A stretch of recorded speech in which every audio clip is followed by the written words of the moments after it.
bachelor program.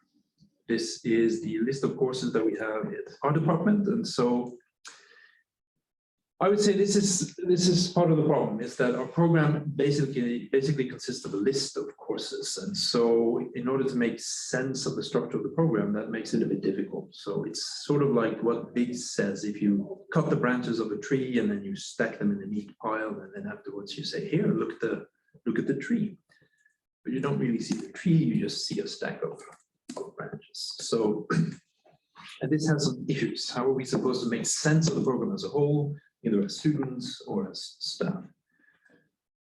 So we can think of it this way, right? So we basically course-grained our program, and courses are the operational unit. This is what we always think about. We talk about teaching, we say, in my course, we do this. In this course, we do that. If there's some need, if there's something we think students should know, then we make a new course, basically. That's what we typically always do. Problem with this is that we, at least in our program, we have a lack of transparency. We don't really know what's going on in the other courses. Maybe some of them we know a little bit about, most of them we don't know. And it's very difficult to achieve any kind of alignment between what's going on in the courses and see how we can make learning progression throughout the program. And the other problem with this is that courses are named using labels that are a little bit arbitrary with respect to the things we need to know something about in terms of teaching and learning. So what are the students doing? What are the supposed learning outcomes? How are they actually met? What kind of competences do students build? How do these form progressions? We can't really extract that from the way that we label our courses. And so the thing that we perceive that exists are these more or less arbitrary labels that exist in there. So instead, what we want to do is we want to reimagine the bachelor program as some kind of integrated network of learning activities that form coherent learning progressions. And we can think of those progressions either in terms of disciplinary topics that we know already, or we can think of them in more abstract terms in terms of competencies and skills the students build. And there are other ways to view these progressions in a way. And then if we focus on this network of activities, then we can always grid the web afterwards in terms of courses or modules or whatever you want to call it. But our focus should be on the underlying flow and not on the courses per se.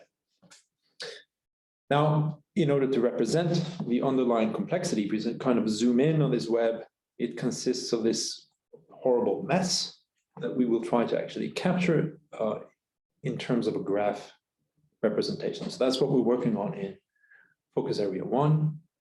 And there's a method, some kind of method to this madness. So for example, one of the key things we want to be able to represent is the alignment between the learning outcomes, the things we want students to learn, the activities that they do in order to achieve those learning outcomes, and how we assess whether or not it's being met. And now, learning outcome and activity and assessment, all of these things exist in course descriptions already, but what is not represented are the relationships between them, the arrows that you see on this little figure on the bottom.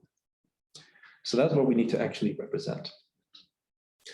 And we're going to do that using a graph database approach, and graphs are really nice for representing this kind of data where the connections are as important as the entities themselves.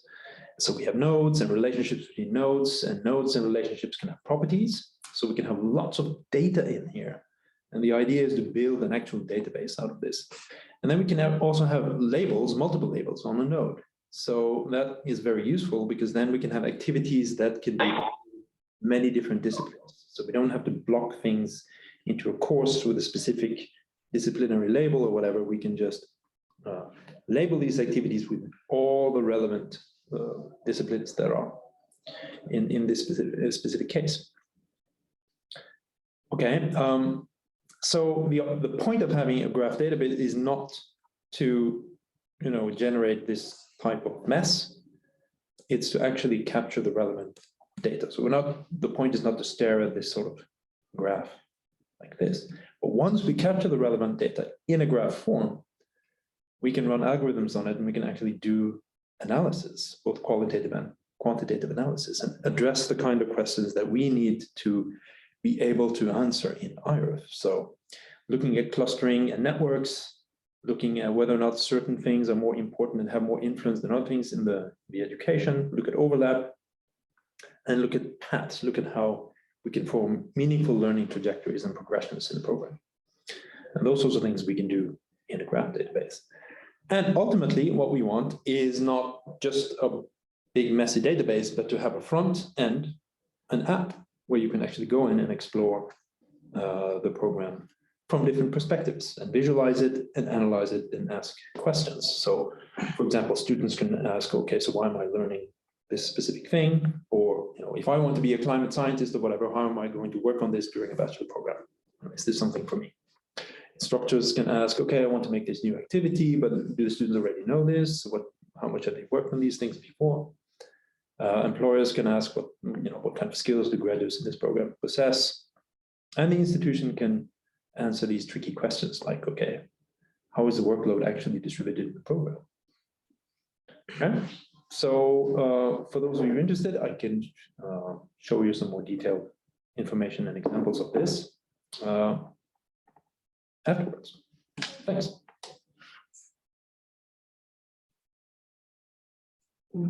Great. Then I think we move on to focus area 3 with Mattias. Let me see. Okay, hello. So I'm at home with a sick child. So I'll see if I can get this to work.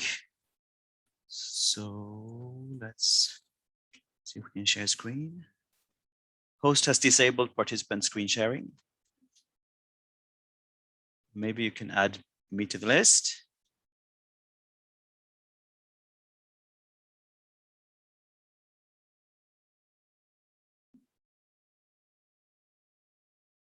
And now I can share. Brilliant. Let's see. Okay. Right. So does everyone see a progress domain 3 here? We don't see the whole picture, Mattias. Okay. Then what do I do?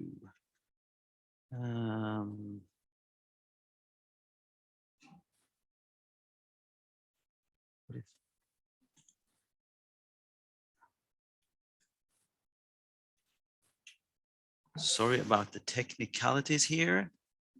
What do you see now then? Now it's working, I hope. Yeah, no, it's working. Yes. Ah, excellent. Okay, brilliant.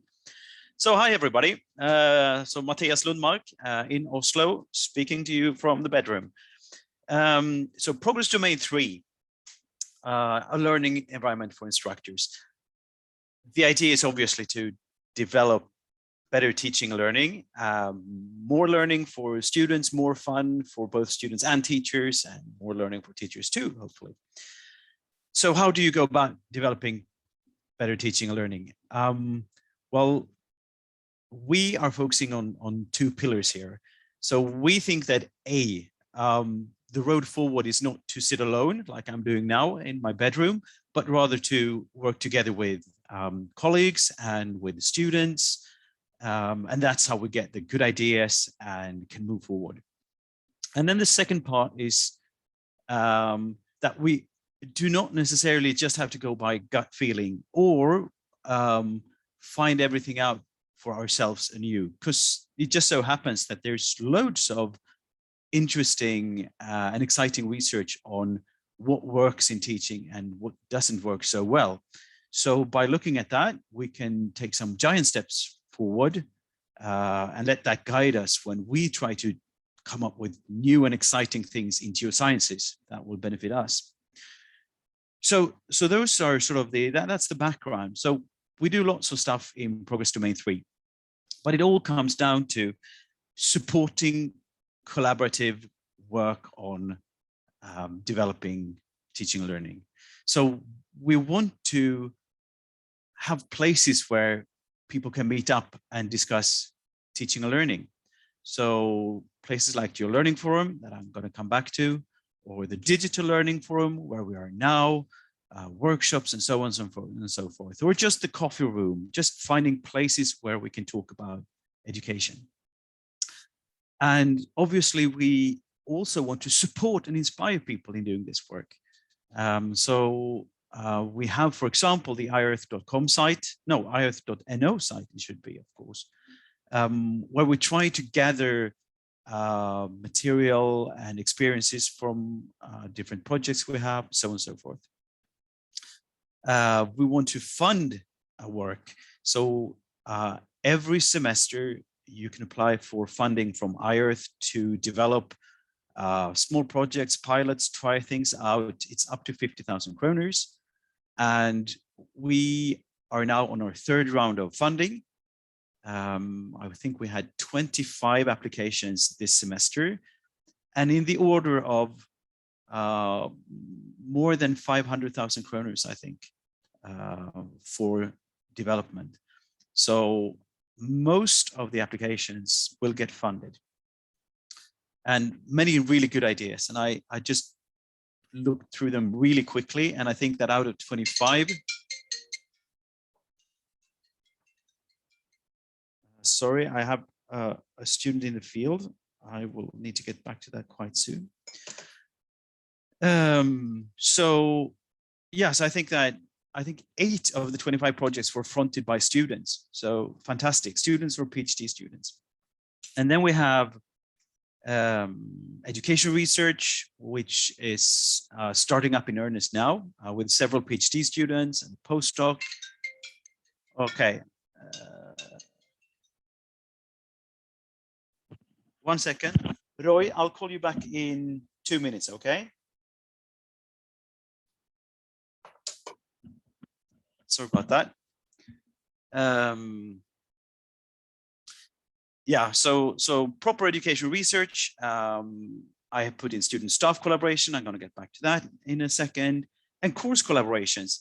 So geoscience is not the biggest subject in the world, and we have several different universities in Norway who are partly competing, partly collaborating, and we are trying to gather some resources and put together courses for students across the universities. So we have, for example, done one in geohazards,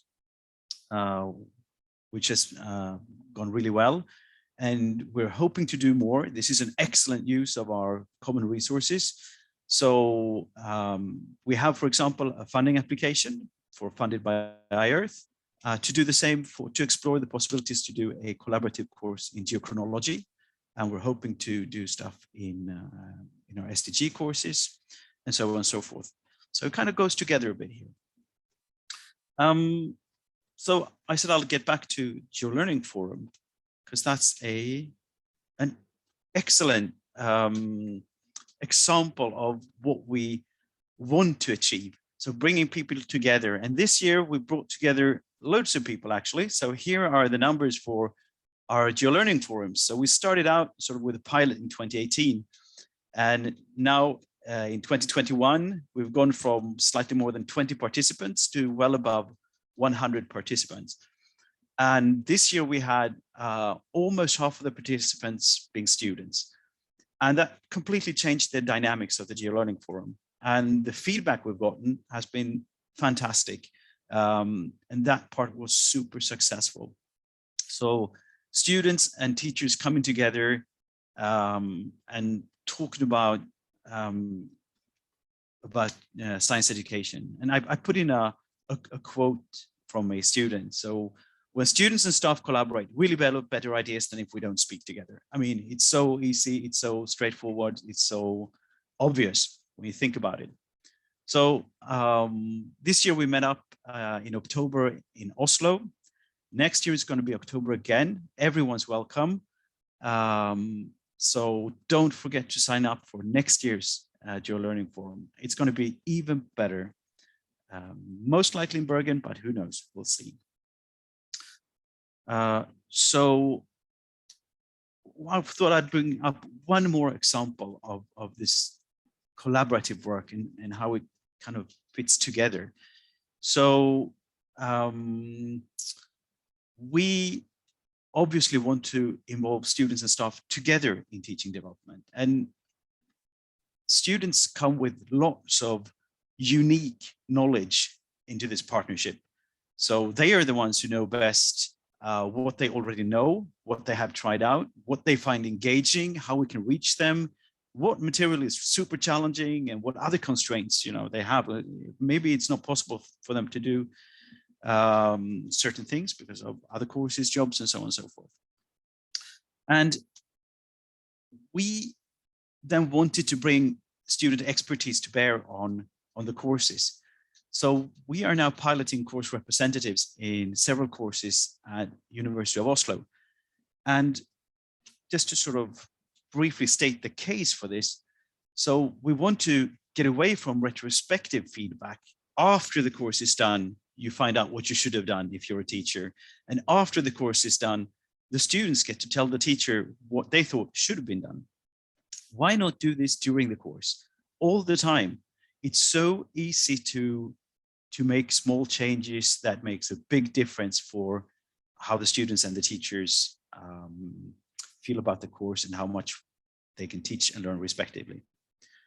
So that's one aspect of it. Another one is that typical classical feedback easily end up being one-way communication.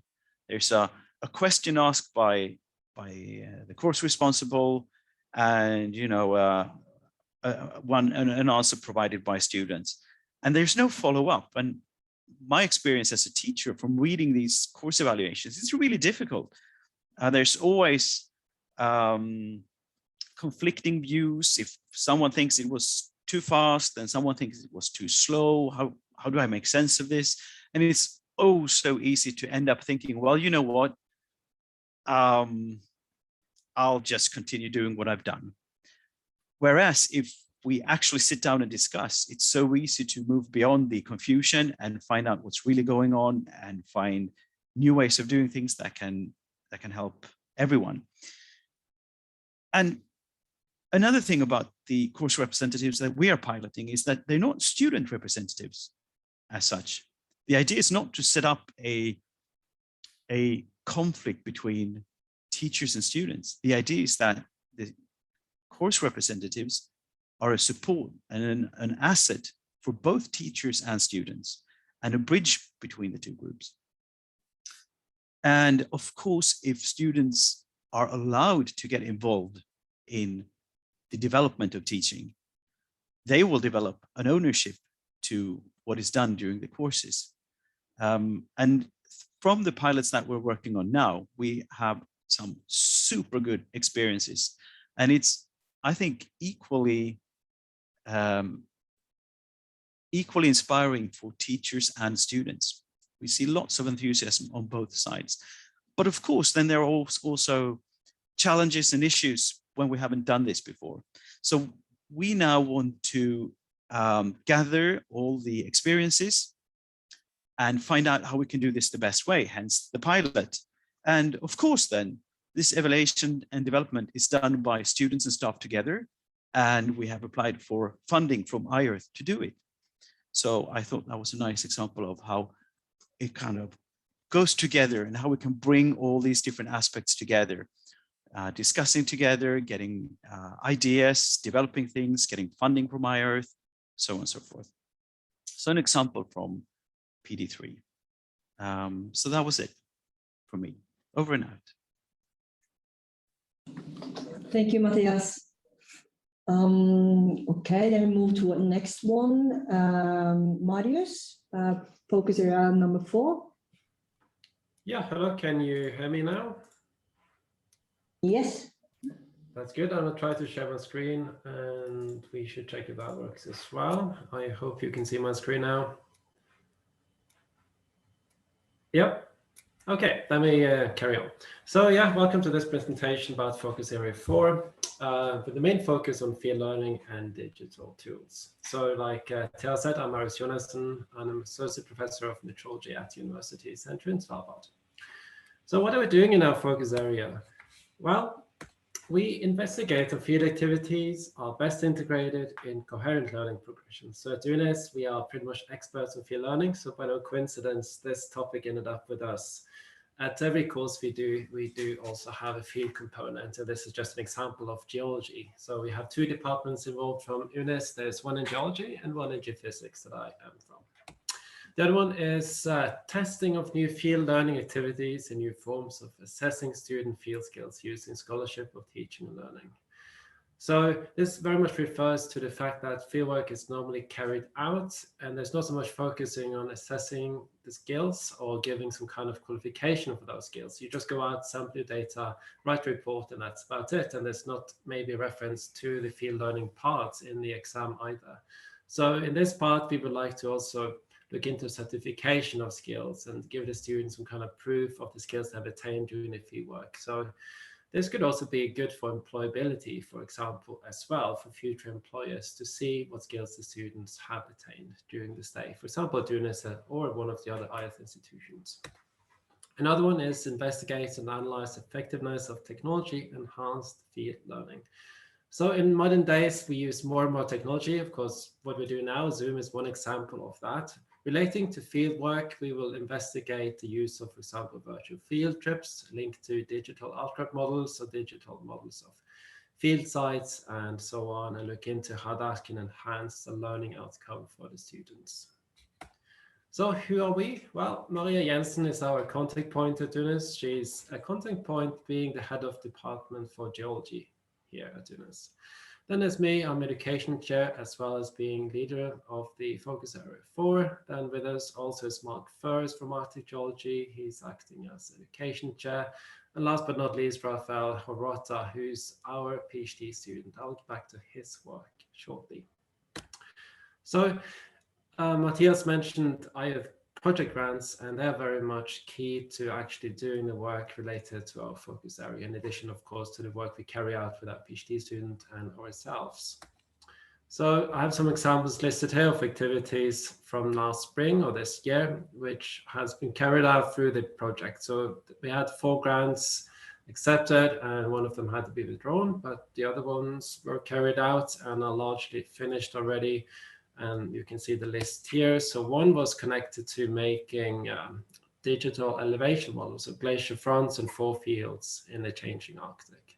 And using the kind of model you can see in down to the right, that's done, well, it's made using drone footage, taking photos from different angles. Using that kind of a tool, you can get 3D models of landscape, which you can rotate. I don't have video of that here, but you can see it from different perspectives, letting the students virtually visit a field site before they head out. They can even do a bit of field work on this site by zooming into different areas, or they can revisit the field work after they have done the field work, for example. In addition, we have a project called Frost, where we focus on making virtual field guides relating to material that I showed in the previous slide, in addition to instructional videos. So with these, we can again prepare the students before they head out in the field. We have theory, for example, about instrumentations that they're going to use. We have videos telling about how the students can use the instruments in the fields and to assess their own skills. And for us to check what they have attained in terms of knowledge, we have quizzes. And this is done on the Canvas learning management system in our case. We also have produced immersive 2D and 3D material. Down to the left, you see an example of a picture bubble. That's like what you have on Google Street View, basically. You can rotate this picture in all directions.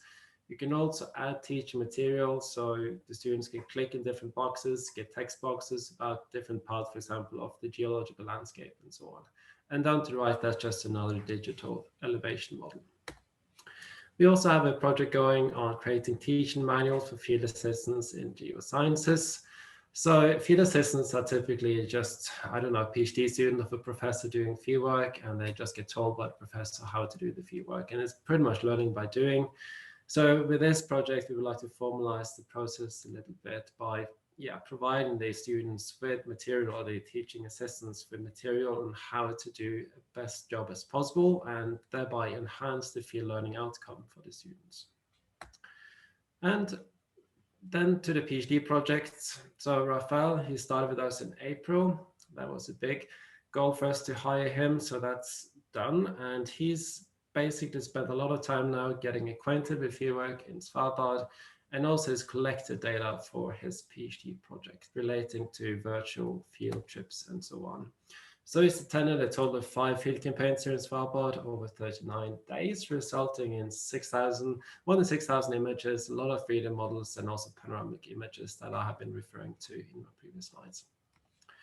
Also, this material, it has been integrated to develop virtual field trips, concepts, and prototypes for now that will be shaped into more finished products during Raphael's time here.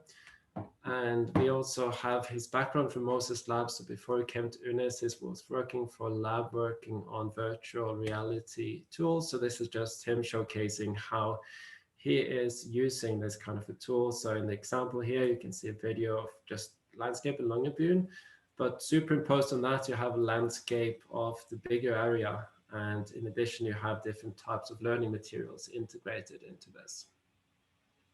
And I should point out that we don't want to replace actual fieldwork. We just want to augment and enhance and complement the existing fieldwork that we are doing. So even though, yes, in a COVID situation, you can replace fieldwork, that's not what we aim for in the future.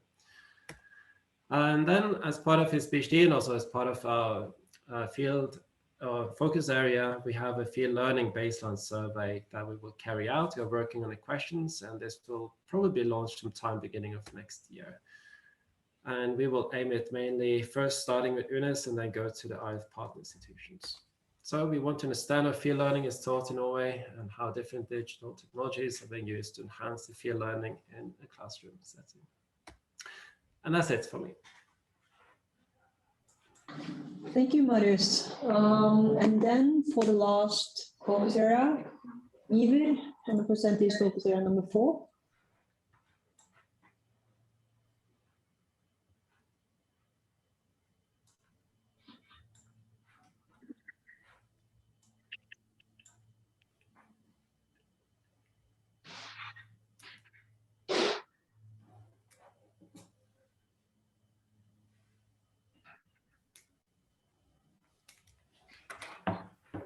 Nej, ska vi se. Fail presentation. Ska vi se.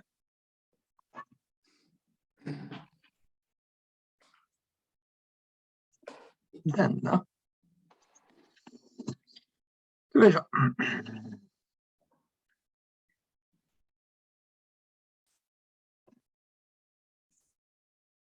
Såna. Yes. Bra. So, my name is Iver Martens. I am the Progress Domain Leader for Progress Domain 5, where we consider internships, connections to society.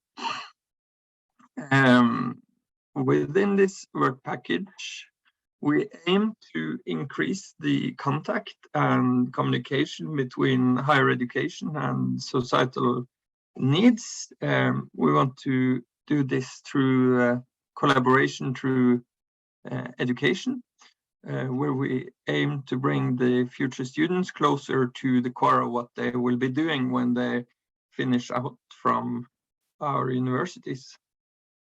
We want to also emphasis on that picture and try to develop something which is bigger than just what we do within geology. So we try to systemize the projects that we test and pilot within iEarth and try to spread them out to a larger audience to collaborate with also other disciplines than just within geology and within iEarth. Why should we do this within geoscience? Is there a need for more collaboration with industry and employers? And we see a drastic change from only 10 years back, where more than 70% of all our candidates went directly into positions in the oil and gas industry, whereas we have experienced a large change within this last 10 years, where this cake diagram is just showing a spread of all the positions that we send our candidates out to solve within the last 2 years of candidates from UIT. This is really emphasizing the importance of the work of giving the students a taste and understanding of the variety of tasks that a geoscientist can solve, and also the need to be in contact with the employment market in order to know where you should go to apply for a job as a geoscientist. What have we done within this course? We have within this project and this progress domain, we have developed an internship course and the curriculum for an internship course. This has been piloted at UiT. We are upscaling the internship course to run it nationally for next semester in collaboration with Bergen and Oslo. We're running the national pilot the coming semester. We hope to implement this as a national elective course also after the life of this internship project.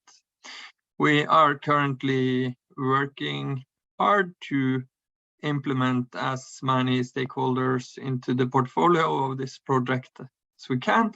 We have now more than 20 industry partners in this project, and we have employed one national coordinator full-time localized here at UiT, and we have 2 local coordinators at Bergen and Oslo. This is just the curriculum of the course that we have developed. So in addition to 3 periods of work practice, we have 3 bulks of seminars and lectures at the university, where we implement career learning with information and learning about today's society for a geologist, what the geologist can do for the society, and where the industry is kind of, what trends are applied now for the geoscientists. We also try to implement parts of entrepreneuring and innovation knowledge into the course. Last week, just an example of projects we are taking part in. We went to discuss with Norsk Industri a collaboration on developing competence for the new battery development in Norway, where they're building up and planning for 5,000 new positions within the battery industry. These types of collaboration between industry and academia are really important in order to investigate how we can collaborate on development of new education and taking advance of what we have done so far and develop synergies and coordinations between industry and academia. That was just the Botcom project. These are our partners so far. So with that, thank you. Thank you, Iver. And thank you to all of the focus area leaders. Now is the, I think we're going to have a real speed dating here. I will not split this up in breakout rooms since we're not that many. So it's going to be kind of an open speed dating here, where you have the opportunity to ask questions to the focus area leaders. So feel free to raise your hand or just open your microphone. Unmute it, I mean.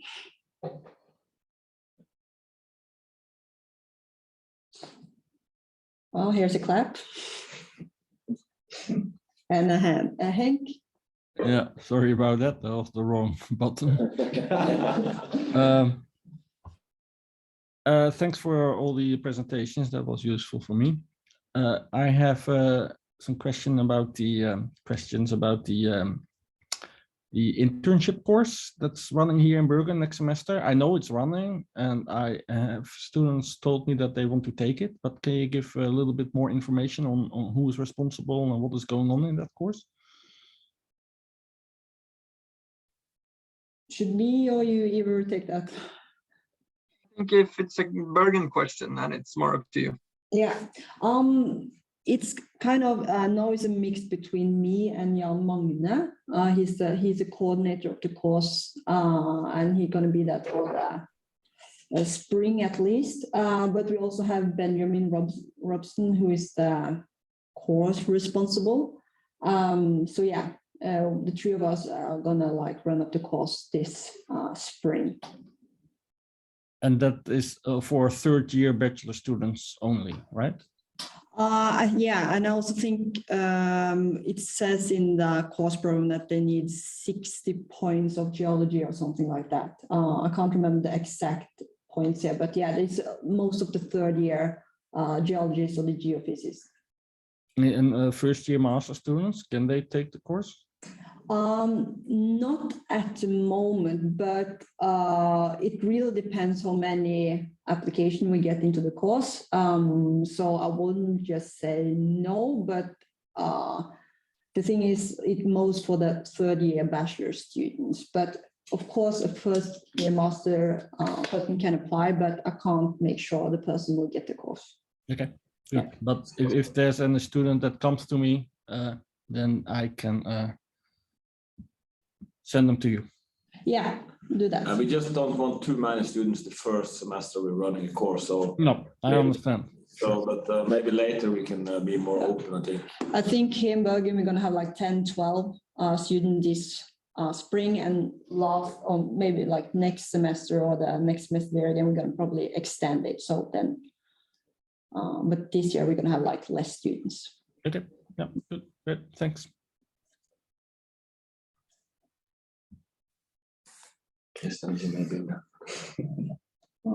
Any more questions?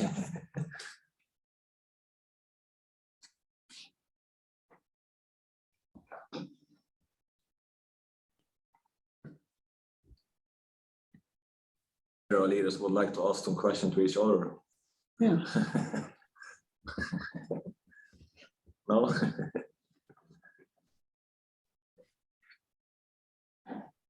No, so what happened to the second project? There was no presentation on the second project. No, because Anders was busy today, so yeah, that's why that happened. So we'll come back to that later. Okay, good.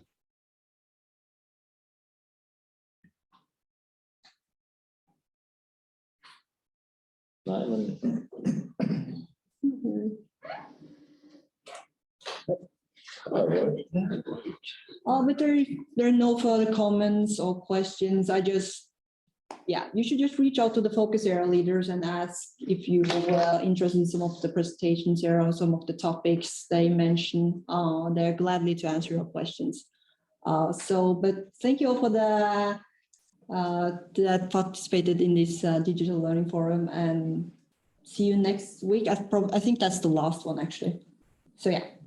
And you know, if anyone have any suggestions for next semester's program, please send an email to Thea, because now we're in the process of planning the next semester now. So it would be great if you have any suggestions for topics that are relevant for you. Great. Thank you, focus area leaders, and have a good evening. Thanks.